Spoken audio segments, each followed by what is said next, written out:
Bonjour, Martin Séguin pour Parlons Bois. Petite vidéo express aujourd'hui. Parlons débrutalisation de bois.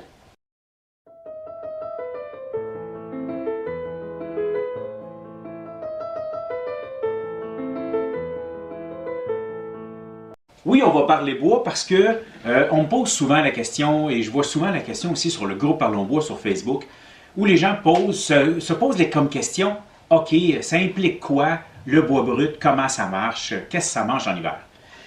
Vous avez l'opportunité d'aller dans une quincaillerie acheter du bois. Oui, vous pouvez acheter des contreplaqués, que ce soit réguliers, russes, ou encore des plaqués, des particules. Vous pouvez faire beaucoup de meubles avec ça. Puis vous pouvez aussi acheter du bois franc. Il en existe de plusieurs sortes. Il y a du pin, on pourrait appeler ça du franc mou. Mais disons que, il y a le pin, l'érable, le chêne. Qu'est-ce que j'ai vu d'autre? J'ai vu un peu de noyer noir, un peu de foncé. Et ça se limite pas mal à ça comme bois déjà préparé. Un bois préparé, c'est-à-dire qu'il a déjà été dégauchi, plané, il y a une largeur très précise. Mais vous pouvez deviner que pour fabriquer ces planches, pour les mettre déjà là sur des largeurs précises, une épaisseur en tant que telle, il y a de la perte. Donc, ils doivent vous faire payer cette perte-là. Si vous voulez économiser, vous avez l'opportunité d'acheter du bois brut dans une scierie. Okay, écoutez, au Québec, là, il y en a plus qu'une aux 100 km². C'est pas compliqué, il y en a un peu partout. Il existe même des cartes qui montrent, sur le groupe Parlons Bois, on en parle, on a une carte qui montre où il y a des vendeurs de bois franc un peu partout, des scieries. Donc, qu'est-ce que ça implique d'utiliser du bois franc? Honnêtement, ça implique de dépenser un peu d'argent en partant. OK? Quand on a du bois qui est gauche, qui n'est pas dégauché, qui n'est pas plané, il faut le dégaucher et il faut le planer. J'espère que vous avez deviné que ça prend une dégauchisseuse et un planeur. OK? On va commencer par là. Donc, vous devez vous procurer ces deux outils. Oui, je sais que c'est possible de le faire uniquement avec un planeur. OK? Mais moi, en hiver, je roule avec des pneus d'hiver, pas du 4 saisons. J'aime avoir le bon outil qui fait la bonne job et non pas un outil qui va tout faire, mais qui va tout faire à moitié ou qui ça va être extrêmement difficile d'être moindrement performant avec. OK? Donc, je vous suggère dégauchisseuse planeur, quitte à avoir plus petit au début, puis quand vous verrez ce que ça vous apporte, vous pourrez les revendre et vous acheter mieux. Dans la vidéo Parlons bois brut que j'ai mis tantôt, vous allez voir justement, à part où l'acheter, comment que ça se vend, comment que ça fonctionne. Du bois d'ébénisterie, ça se vend selon l'épaisseur, en partant. Et on va appeler ça du 4 quarts. 4 fois un quart, un pouce. OK? En tout cas, je vous donne les normes ici au Québec. Donc, on a du 4 quarts, 5 quarts, 6 quarts, 8 quarts, 12 quarts et exceptionnellement du 16 quarts. Vous pouvez deviner les épaisseurs que ça donne. Et en pensant, chaque quart que je viens de vous dire là, genre le 4 quarts, c'est un pouce, mais c'est plus un pouce et un 8. OK? Il vous en donne, en théorie, une petite épaisseur de plus pour combler les pertes. Donc, vous pouvez espérer avec du 4 quarts, c'est sûr que vous allez faire du 3 quarts fini, mais peut-être même du 7-8. Et dépendamment de la pureté de votre bois, je pourrais dire, vous allez peut-être être capable de faire plus proche d'un pouce. Si votre but est de faire un pouce d'épais, achetez pas du 4 quarts. OK? Allez tout de suite dans le 5 ou dans le 6 pour être sûr d'avoir de la marge, là. Malgré la petite épaisseur de plus, il y a tout ce petit détail-là. Ça se vend au PMP. Je me souviens plus de la signification de PMP, c'est pas grave.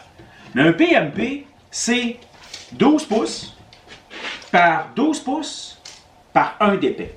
Donc 144 pouces cubes. Prenez peu importe la planche, vous allez pouvoir mesurer longueur fois largeur fois épaisseur et ça va vous donner combien de PMP vous avez dans cette planche-là. Et quand vous allez dans la scierie, vous allez voir le prix du PMP, ça va vous donner un indice, comment que ça va vous coûter. Si vous avez accès à des bûches vous-même, vous êtes peut-être même capable de vous faire votre bois par vous-même, si vous avez justement les bûches et une scie à ruban. OK? Il existe des techniques avec la scie à chaîne, mais la scie à ruban a moins de pertes. Il existe également des scieries mobiles que vous pouvez acheter ou louer ou payer quelqu'un à l'heure qui vient vous couper votre arbre. Oui, c'est possible. Mais c'est pas mal plus facile d'avoir certaines bûches, je vous dirais d'au moins 24 pouces de long, avec lequel vous pouvez utiliser un gabarit qui va vous permettre de tailler ça en planche directement à votre scie à ruban. J'ai cette vidéo qui montre comment se faire le gabarit et comment l'utiliser. Et je suis en préparation d'une nouvelle vidéo avec le Little Ripper qui me vient de chez Stockroom Supply, qui permet de faire la même chose et même plus. OK? Donc, je vais pouvoir comparer, mais surtout l'essayer et voir ses qualités en tant que telles. C'est une vidéo à venir. Comme vous l'avez constaté, j'ai un peu bougé dans l'atelier actuellement pour une simple et unique raison, vous permettre de changer le décor en arrière de moi et essayer de garder votre focus, OK? Êtes-vous là, là? OK. Le bois d'ébénisterie, vous pouvez l'entreposer sur certaines tablettes. C'est vraiment bien pour faire, je pourrais dire le faire sécher, mais on espère l'avoir acheté déjà sec. Si vous l'êtes fait vous-même, assurez-vous de mettre un petit bloc de bois entre chaque, le latter, pour lui donner un espacement en air. L'idéal, c'est de le faire sécher à l'extérieur avec un bon courant d'air, mais il ne faut pas qu'il mouille dessus, donc dans un abri. Quand vous allez préparer votre bois, vous l'avez fait sécher, le bout de la planche, OK, que vous l'achetiez ou que vous le faisiez vous-même, il est certainement rempli de micro-fissures. Et c'est pourquoi, quand vous achetez vos planches, du 8 pieds, ça a souvent 8 pieds et demi. Parce qu'il faut couper facilement 2-3 pouces sur le bout. Donc, quand vous préparez votre bois brut, enlevez 1 pouce et regardez votre bois. S'il y a d'autres craques ou si vous les voyez en haut, déjà, écoutez, si vous les voyez en haut, là, allez couper tout de suite. Là. Si vous ne les voyez pas, vous enlevez 1 pouce, 2-3 cm, regardez votre bois. S'il n'y a pas de micro-fissures, vous pouvez commencer à vous en servir. S'il y a des micro-fissures, enlevez-en un petit peu par tranche et allez chercher jusqu'à temps que votre bois soit correct. Si vous avez besoin de 24 de long, coupez 25. OK? On ne travaille pas avec un morceau juste. Coupez 25. Faites ce que vous avez à faire pour le dégauchir, le planer, le préparer, le coller, le mâcher, le digérer. Et après ça, quand vous aurez monté votre bébelle, vous pourrez le couper à la bonne dimension. Ça ne donne rien de dégaucher et planer les planches de 8 pieds quand on a besoin de 24 pouces. Les courbes qui sont à l'intérieur sont énormes. Vous avez énormément de pertes, vous ne serez pas capable de faire une planche droite avec ça. Donc, on coupe plus court et dans plus court, on est souvent plus droit. Vous allez voir, beaucoup moins de pertes. Maintenant que vous avez votre planche, selon 1 pouce plus long, votre besoin, on veut la dégauchir et la planer. Les planches que vous allez acheter n'auront pas toujours la bonne largeur pour votre dégauchisseuse. Okay? C'est elle qui drive le show.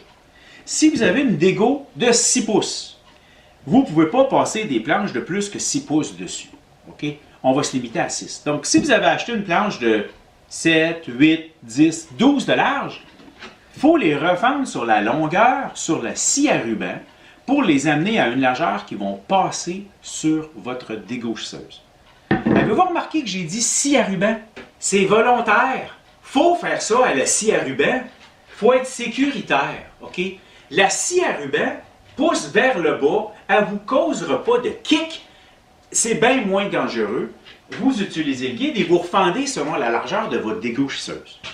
Il y a des gens qui me disent « Ah, moi je fais ça au banc de scie. » Erreur. Si vous faites ça au banc de scie, votre problème, c'est que la planche que vous passez, elle n'est pas plate. OK? Donc, vous allez la passer, puis elle va branler en s'en allant. Vous ouvrez une porte à vous blesser, à recevoir un coup, à ce que ça kick. S'il vous plaît, faites plus ça. À la dégo, ce qu'on fait, c'est qu'on regarde notre bois et on va passer dessus, souvent ici où il y a des creux. OK? C'est le meilleur. Allez voir ma vidéo « Comment dégaucher ». OK? Elle va vous en montrer plus. Donc, on dégauchit un champ, normalement, de bord. Ensuite, on va faire, la face. Et avec la face, on va la prendre et on va la coller sur le guide de la dégo. OK? Et en passant dessus, on va venir maintenant faire le champ en dessous. Donc, c'est toujours une face, un champ. Pourquoi? C'est parce qu'un coup que la face est faite, on va aller au planeur, et vous pouvez regarder mes vidéos comment planer, et on va venir mettre l'autre côté plat, parallèle à celui d'en dessous. Si vous faites la dégo des deux bords, il n'y a rien qui vous garantit que votre bois va être parallèle d'un bois à l'autre. Donc, le planeur nous fait la job. Sauf que là, on a 3 côtés de fait, il en reste un. Je vous donne un indice. Là, vous avez le droit de prendre votre bâti. OK, là? Vous vous collez sur le bâti, bien à côté. Et là, vous venez trancher de l'autre bord. Et là, vous avez une belle planche parallèle entre les deux champs, d'un bout à l'autre.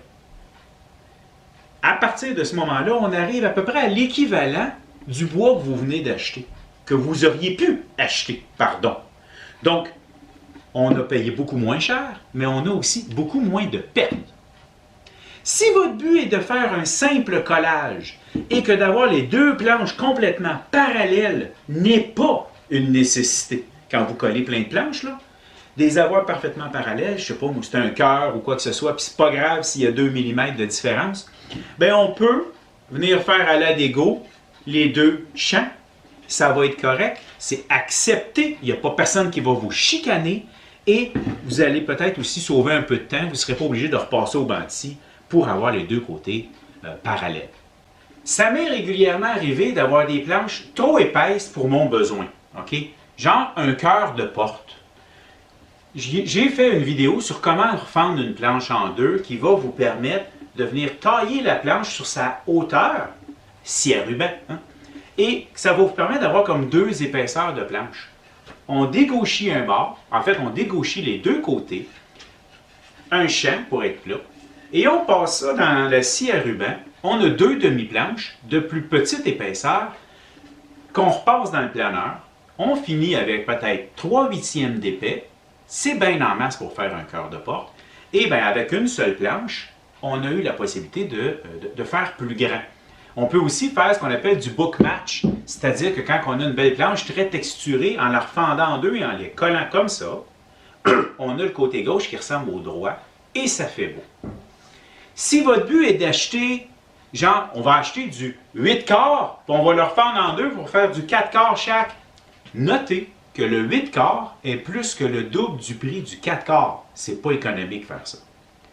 Mais ça m'est arrivé de le faire pour des raisons précises. Exemple, avant hier, j'ai un projet à faire, on est dans le temps des fêtes, la scierie est fermée, et j'ai du 8 quarts dans le noyer noir que j'avais besoin. Bien, je l'ai refendu en deux, c'était juste pour une planche à découper, mais au moins, j'ai fait mon projet quand même. Okay? Mais j'ai été capable de le faire et non pas attendre 3 semaines que la scierie soit ouverte pour pouvoir aller acheter mon bois. Bon, je suis revenu au milieu. Okay? On s'approche de la conclusion. Vous pouvez constater que quand je dis vidéo express, c'est parce que souvent elles sont expressément longues. Ce qui n'était pas le but, mais je suis allé un petit peu en survol sur plusieurs sujets que je vous invite vraiment à reconsulter dans chacune des vidéos que j'ai montrées dans le coin, qui vont beaucoup plus en détail pour vous permettre de mieux maîtriser le sujet.